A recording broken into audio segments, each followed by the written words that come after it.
Hello and welcome to yet another episode of Croissants. I am your host, Vanessa Lee, and I am joined by our very familiar but special guest, Audrey Adicium. Hi, Vanessa. Hey, Audrey, former national French team member, and the Simon Fairweather Sydney 2000 gold medalist. Welcome, guys. Hey. Thank you for inviting us. This is the OG crew, and I'm so happy to be chatting with you guys again. Yesterday was capital H-O-T hot. Oh, yeah. It was really hot. The hottest day we've had this week. Hopefully the hottest day we get, because yesterday was a sufferfest. Oh, yeah. Clearly hot. It must be hard for Archer, I think, to shoot and to keep focusing. Never mind the archers. The audience. Yeah. Yeah. I feel bad for the audience. Us. Sorry. Because archers go from the practice range to the waiting area. It's all, inside. That's There's a little right. bit of air conditioning. There's cold water. But I was thinking about the fans the entire time. The people in the crowd. Yeah. I've never thought about them before in the past, but I was one of the people sitting in the stands. And it was very evident that it's a long, hot day if you're in the crowd. There wasn't even that much wind either, so it's not even No. like you could get a breeze in. It was like... I don't think the wind really came up enough to cool you until maybe the last match of the day. We spent the whole day going, any moment now there's going to be a breeze. And then it was the last match, a breeze, enough to be cooling. So Yes. Yeah, you could probably fry an egg on your lap, right? It was Yeah. that hot. I'm surprised there wasn't any people being carried out of the stands, really. And in fact, between many of the matches, people were getting up and getting Yes, out of the you're stands right. for a bit of respite, Yeah. recover, and then come back for another match.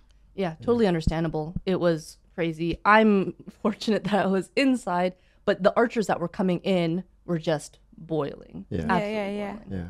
So yesterday was a really exciting day. First day of individual eliminations, right? And it ended off really spicy. In that I mean Kim Woo-jin, Marcus D'Almeida, Mete Gazos, and Thomas Giroux all qualified. They're moving on to the round of 1/8 eliminations, Correct.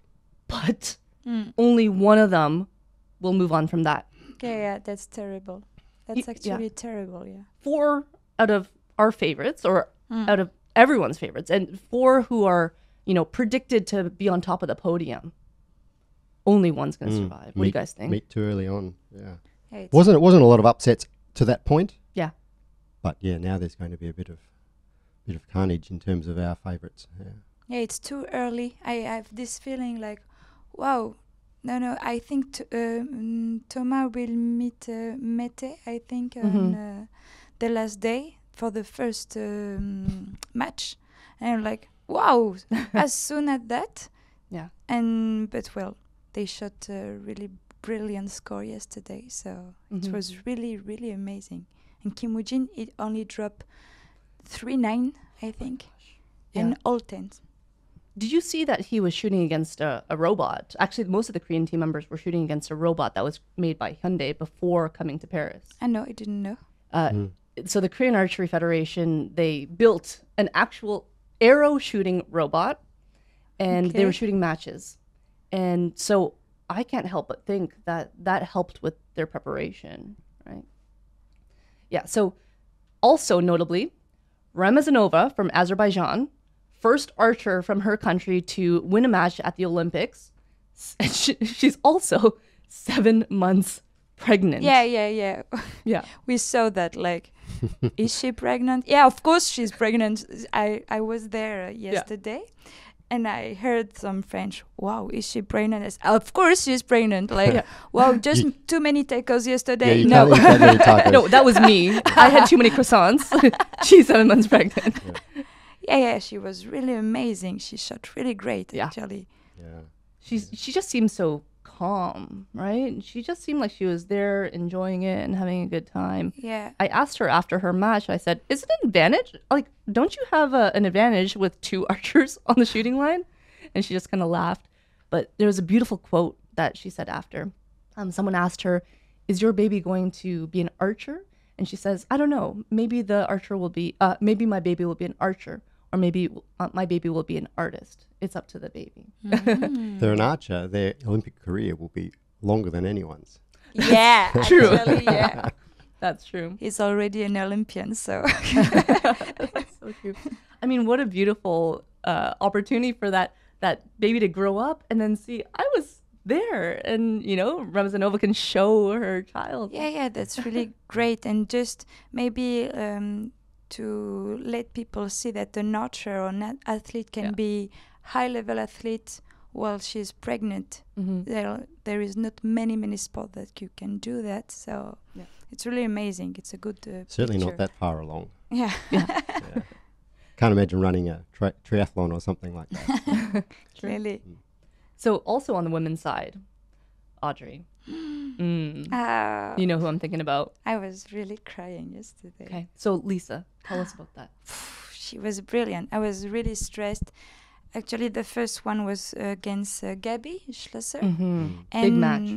Big match. 2 days ago, Team Netherlands beats Team France in the team event. And it was like really shocking for us because we knew that Team Netherlands is great. But, you know, at home, we wanted maybe little more. And actually, they wanted more, the archers. But Team Netherlands, they shot really brilliant score. And yesterday it was a tight one. And actually, I was really enjoying this time, seeing my friend. I saw it in her face, in his eyes, you know, when you are looking. So she was really determined, and they was like sparkling, like, and it was really impressive. At the beginning, they both started in the right, like 8. Yeah. Like maybe there was a little difference between the two field, between the practice and the competition field. And after she shot 10. Wow, it was... And the crowd. Yeah. Lisa, let's talk about that. I'm so curious because you were also Lisa. there, Simon. Yes, it was pretty loud. Like the crowd have taken to doing this thing where they stamp their feet. Yeah. It makes you think, is the stadium about to collapse? Yeah. Like, it's pretty. It must seem amazing down the bottom when they, the archers can hear that happening all around them, like this, like sound of thunder almost. Yeah, spectacular. I was a bit worried that she was going to overcook it, like get too carried away with the moment and forget to actually do some shooting. Is it like too much, or is it okay for her? Too distracting. Yeah. And a happy moment, but you've got a job to do too. So but she didn't. She held it together, and it raised her enough without going over, which is, looking at how she was reacting to it, it's amazing because she well and truly looked like she was well and truly distracted. She was playing with the public actually, and celebrating before she'd even finished. Celebrating the win of each set. Each arrow, every 10, she would shoot a 10 and she would finish her shot, and her follow through was like this. It was awesome. It wasn't actually, when she's doing that, it's for her, but when she's doing that, it's for everyone. So she played with it because it's like huge to shoot with all these French member and French people, and wow, she did a great job. She obviously previously decided to use it to her advantage. And so right from the beginning, she was on that wavelength of using the crowd. For me, what made me so emotional about it was that the previous day, the crowd was going wild for, the men's team against Korea in the finals. But it felt the exact same for individual women shooting in the 1/16th round. Yeah. That was really impactful. To like the same level of implication. Well, interesting that I guess normally you don't get that because the crowds are not very big at this stage. But the stadiums are full. So I guess the people who are there for that session may not have tickets for later sessions. So this is in terms of the audience, this is their moment. And there's a French archer there. They get to be part of it today, right You're now. Right. So this is their final match. And so they're cheering as though it was. Which is great. Yeah. And I heard yesterday when I go back to my place, I heard a French guy say, we didn't know who was Lisa Belbelin 1 hour ago, but I'm going to follow her now. She's really great, actually. And I was there just moments she took the field. I was actually following her throughout the day when she had her match against Gabi and continued to progress. And when she came in with Gabi, you could feel the tension and the nervousness, but excitement from her. Something switched. The moment she was in the area right before the curtains open, and she could hear the French crowd. I could see the smile come on her face, and suddenly it was almost as if she had let go a lot of the tension. Yeah, And yeah, she was yeah. like, let's just be in this moment and let's enjoy. She said, you know, good luck to Gabby, and Gabby said, good luck to her as well. That's good. It was really beautiful. Actually, a lot of archers did that before they came out. But something continued to shift with each of Lisa's matches, and her smile got bigger. Suddenly, it was less about just winning and shooting tens. It was about enjoying the moment and just celebrating with friends. Isn't it interesting the difference between, for instance, a crowd getting behind the Korean women's team where they had so much at stake Yes. versus teams like ours, where we don't have necessarily that legacy to wear, where the same support is felt differently, and that it's a positive rather than a pressure. Yeah, positive support actually. Yeah, you're right. What insight? And do you think that's cultural? Do you think Maybe that's just being the home performance-based, crowd? I think. I think everybody would be like that. It's just that with that big 10-year or 10 medal win streak, you know, that hung over everything, and colours everything. Whereas it's all about hope. This from you know, the smaller teams, or France, Australia, you know, we hope to get it. And so everybody's positive and optimistic and dreaming about it. Oh, it was really beautiful, actually. Yeah.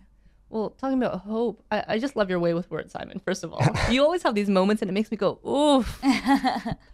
But talking about hope, Lisa was ranked 30th, and she shot against Yang Xiaolei, who qualified 3rd. So talk about, you know, needing hope to be able to win that. What goes on in an archer's mind when you're coming up against ranked 3rd? That's tough, because ranked 3rd means that they have a pretty good chance to be on the podium, right? Yeah, I was able to talk with her 2 days ago, so just before a match, and I asked her, how do you feel? So she told me, well, the first match it's against Gabby, so I know I have to shoot on my level, but the second one, I know it's a big one, but if I want to be an Olympic champion, I have to go to big match like that. And you know, she had a lot of pressure on her shoulder because she was like ambassador of archery for more than 1 year, because she had like a lot of media things to do. And like just after qualification, she had her mind changed, like, okay, maybe I can put my goal of 3 Olympic medals there. I want to do that, but now I have just to focus in enjoying the moment. And I just want to do that, enjoying the moment, enjoying the crowd, enjoying doing the show, and just enjoying archery, because it's just that. And I was like, you are going to do a great job if you can just focus on that line, because sometimes you want to do that, but you shoot 7, so it's not really enjoying the moment. But yeah, she did really great job. Also, your point about, you know, if she wants to be Olympic champion, she has to, you know, have these big matches. I guess if your goal is just to be Olympic champion, then of course there will be big matches, whether they're at the end or at all the way through. There's going to be a number of matches that you've got to beat those people. Whereas if you're just thinking in terms of, I'd like to be maybe in the top 2/3 or this, then it's a hurdle. You know, like I have to get past that to get to the sweet spot there. Whereas, you know, to get to the end goal, the gold medal, yes, you have to beat everyone. So it doesn't matter when they happen. Doesn't really, I guess. You're right. Yeah. Talk about how fickle our sport is and how difficult it is to win a medal in archery. It's not like swimming. It's not like track and field where there's really different events. It's either team or mixed team if you're lucky to be on one, right? Takes a lot of work to do that. And then there's individuals, and they're out of 64 archers, only 3 are on the podium. You make one mistake, like you said, I think in our first episode, that's it. Your Olympics are over. Your Olympics could be over in 9 arrows, right? 3 sets or 8 minutes. I had that thought yesterday, that, you know, there'd be a whole bunch of people who went out in the first round that you know, their job is to be there focusing on the shooting and the moment of what do I have to do and all business. And then as soon as the match is finished, they're sort of ushered out around the back of the tent behind. I bet you they get there and go, wait, what? what? Yeah, That was my yeah. Olympics. It's done. Yeah, Wait, yeah. can I do it again? I didn't absorb it. Yeah, yeah. You know, it's Yeah. all this time waiting and it's finished. Less When than did that 10 happen? minutes. Yeah. Phew. Yeah. And of course, watching it, it goes quickly, but being down on the field, I'm sure it's even less. Like a blink of an eye and it's finished. Like it's over. It's all over. And you know, they've got a week or so to sit back in the village. Like, well, it's finished. Now what do I do? Yes, you're Yeah, right. It's You're in a right, blink you're of an right. eye. But actually, the lucky part of archery is that they are shooting 72 hours for True. the qualification. Yeah. It's the only. I wonder lucky how many part. people, when they're shooting the 72 arrows, actually absorb that this is part of the event. Yeah, yeah, Like, I don't know. They like, this is before the opening ceremony, and we just had to do this for ranking, and it's important, but you know, I don't win anything here, so it doesn't count. It's the matches, and then a match goes like that, Yeah, and but What and happened? yesterday there was a lot of 3 sets match. Yep, Yeah. there Well, were. not a lot, but some. Yeah. And it's like, pew. It's not even like you want to maximize the number of arrows you're shooting and like, oh, maybe I can go to shoot off and extend my match, right? Unless you're a little Yeah. bit different. But yeah, you want to keep it short Well, and quick. Speaking of extending your time on the line, what about Yeah. Meta yesterday? What do you think, Holy Simon? moly, that was uncomfortable. Like, Yeah, okay. I mean, he pulled it off, and he shot some truly spectacular ends and arrows, but it's making me really uncomfortable that he's taking so long, and I'm not sure why. Like, I haven't seen him take so long before. He's one of those archers, a bit like Chef, who could hold and hold and hold and still finish the shot Yeah, and shoot yeah. a 10 or an X with it when they need them. Darn you, man. But it's not safe and it's not comfortable to watch, and I don't know what's going on there. And I'm hoping it's not the beginning of some wobbly stuff going on. Yeah, Like, okay, I understand. But Yeah. actually, in team event, maybe every last arrow was in Well, 1 second. we can understand it there. Yeah. Like, you know, he was not given a lot of time because of the way their team structures their shooting. But, Yeah, but individually, like you're when right. his first arrow of the match we saw at the beginning, I think it was a 10, and it was like, he's back to normal. Like, you know, it's not the team. He's managing his own time, his own headspace. You know, he's back to being meta. But it started to slide into those long holds, and I was really should thinking, stop. what's happening in his head, Yeah. brain right now? Like, okay, you can do it, you can do it, you can do it. Come on, come on, come on, come on, come on, come on. That Yeah. is Yeah. like 10 seconds here, I think. yeah, at it's least. too long. It's too long. Yeah, But- well, I guess to give some perspective on why it's maybe making you feel so uncomfortable. Let's just use our imagination and say there's a match with Kim Woo-jin, who's the complete opposite, right? Really quick Yeah, Smith really fast, yeah. versus Mete, and just putting them next to each other It could be a big disadvantage Exactly. for Mete. Yeah, you're Yeah. right. because exactly what you said, so much goes on in the mind, right? Whereas maybe Kim Woo-jin, he's just like da da da da da. Back and to you. shoots. Yeah. Shoot his arrow and back to you, Meta. You know, Exactly. and now it's Yeah, back yeah. to Exactly. managing his time again. Like, keeps putting the time pressure back to him. It's like no And- big rest also. And also, what's with the buzzer thing? Like, so for Yeah. those who haven't watched it, there's timing buzzers to start the time slot of each arrow, and then another one that if you run to the end of your time slot, it goes off with another buzzer. And normally it's the same buzzer, just a beep, you know, beep, beep. There's this low-pitched klaxon that goes off that's almost like a you know, and loud and Error, fail. they seem to be letting the time slot run out, or the timer run out. If Meta's really close to the end of it, within a few seconds Yeah. of the time, they just let it click down, like count down, and then the buzzer goes off, Yeah. which is almost like a big negative disapproval sound. Yes. Like, It's very "No." jarring to hear. Yeah, Yes, even you're for in the right. audience, It's a horrible. disapproval Yeah, song. disapproval. Yeah, Yeah. yeah. Don't be so slow. You know, hurry up. So yeah, I mean, it seems a silly thing, but Would you rather it being like ding ding ding? or just the normal sound, just the Yeah. beep beep. Yeah. I mean, it's all it needed to be. Oh, shoot! Yeah, Now! stop doing that. Please Get on with it. And I wonder because he is so close to that buzzer. Yeah, It's almost like we're counting down 3, 2, 1, boom. yeah. Right. I don't feel like you can sail that close to the wind over and over and over without getting caught out eventually, Yeah. and that's catastrophic. As So- a coach, you have to say it really calm, you know, the 3-2. Yeah. If it was 3-2, Yeah, Audrey's 1. a single triple. Yeah. Please. Grey hairs sprouting as he's standing there. Like, Oh no, but you gotta love the kid.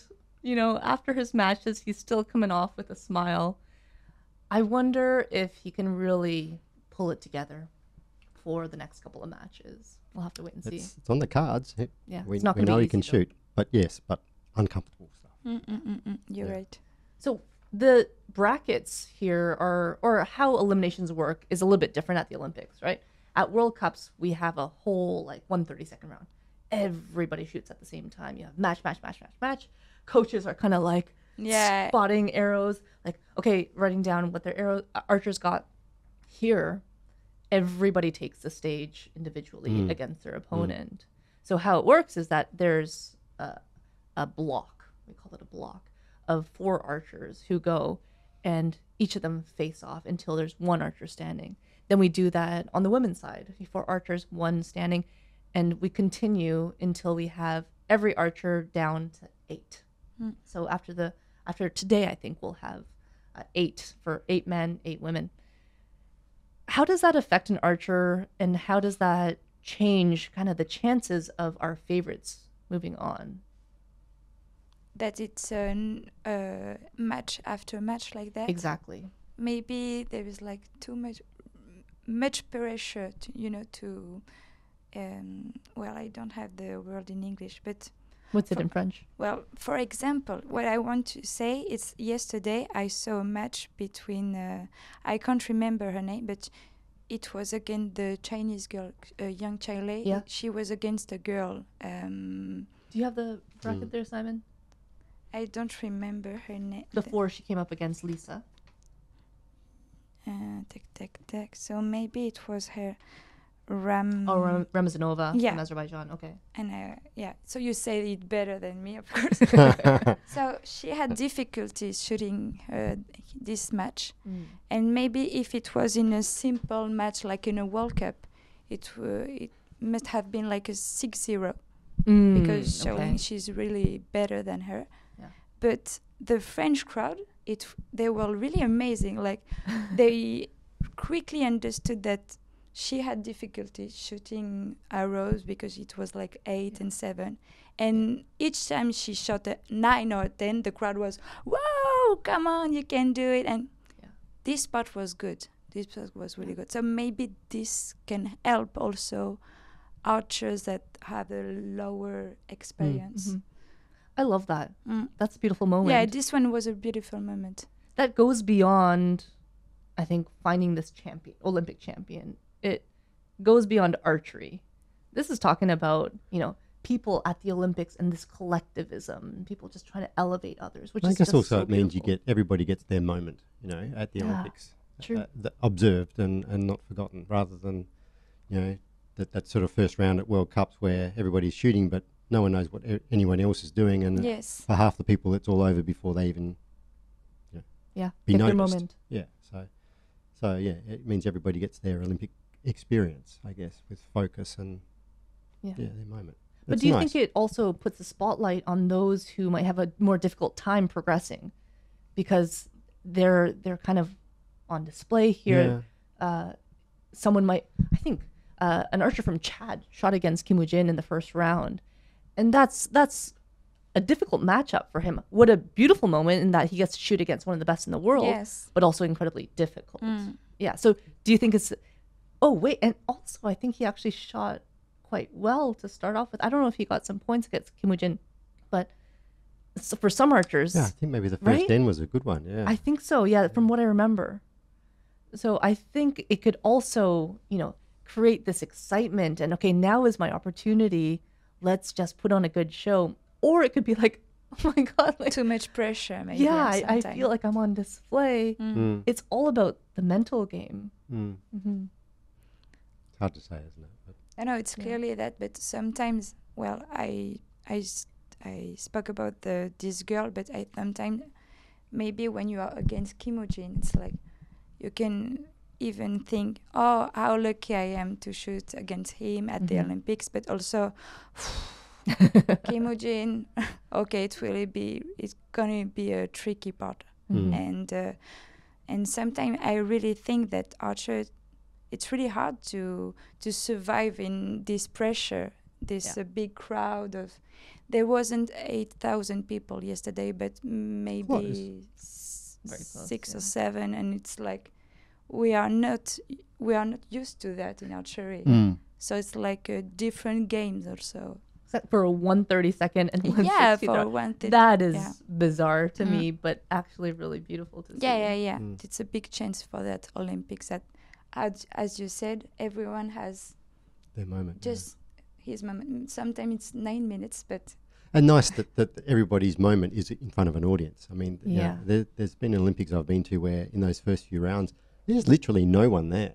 Okay. Like it's, you know, it's first thing in the morning and it's cool and, you know, and it feels like the day hasn't got started yet, and it's your match at 9 o'clock, and you look around the stands and there's maybe 3 people in the entire stand. There's no one, and it gradually fills up during the day, and then certainly as the event progresses. But those first matches, it's like there was more people here for the ranking round than like. Exactly. Is it why? It's in the afternoon? I was wondering why. The reason why? You know, I'm not sure. I can't give you an honest answer because I'd be making something up. Okay. Yeah. You know what was really exciting for me? So I'm Korean Canadian, but I was born and raised in Canada. So I have to give a shout out to my man, Eric Peters. Yeah. Yeah, that excitement. There's something about him that is just, it's really fun to watch. You felt that too, Audrey? I was just really impressed about how. There's an element to that, you know, from that Western, I'm your Huckleberry, you know. Sorry, I didn't understand your Australian. Which movie is it? Tombstone, is it? Okay. With the Wyatt Earp and what's the guy's? Doc Holliday. Okay. And there's somebody that challenges him in that. He said, "I'm your Huckleberry." there's a element of that. You know, Eric's out there, and it's like, you raise the stakes. Okay, here comes a 10. Yeah. I'll rise to it. Exactly. Yeah. And his last two ends, 30, and then a good 10 to win the tiebreak. Like, against none other than Jiraj Bamadavara of India. Big favorite. Yeah, so he didn't back down at all. It's like, I'm coming. So amazing. It was really nice because at the end of the day, I saw him walking out surrounded by Canadians, but also just archery fans. And I think it's going to be another day like that today. Super excited. And again, feel like I could talk to you guys forever, but we probably have to get to the field. And have another awesome day. Thanks for being here, guys. Another hot day. Yeah.